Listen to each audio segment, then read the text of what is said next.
Les pauvres, je les connais bien pour une raison bien simple. Je suis pauvre moi-même. L'idéal du pauvre, c'est de se donner l'illusion qu'il est riche. La pauvreté est inéluctable, comme la Légion d'honneur ou le bordel de campagne.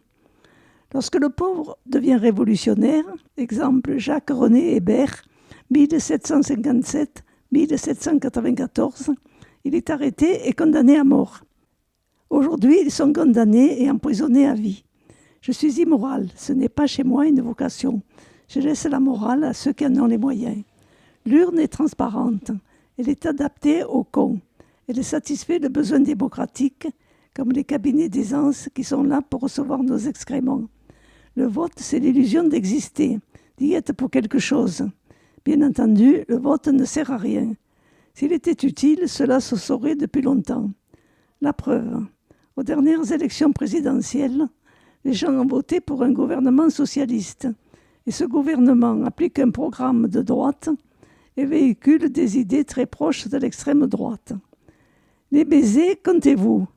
Les pauvres, les sans-papiers, les SDF continuent de crever. 500 morts en 2015. Les riches se gavent et dégueulent leur trop-plein de victuailles dans des centres de thalassothérapie prévus à cet effet. Alors quelle différence entre le pauvre et le con? Ce sont souvent les milliardaires crampons, fouteux. À la première occasion, il sort son drapeau bleu, blanc, rouge. Certains votent Le Pen.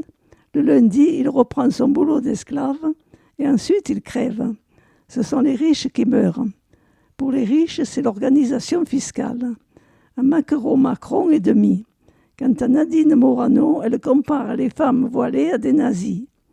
L'islamophobie poussée à son paroxysme, c'est aussi cela la misère intellectuelle. Le sport, oui, mais à quel prix?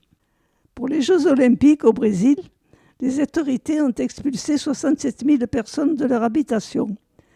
Les policiers ne font pas de cadeaux. Et des familles entières se sont retrouvées à la rue.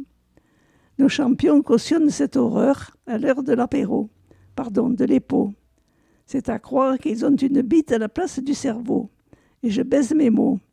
Le sport dans ces conditions me donne envie de vomir. Alors, excusez-moi, je dégueule.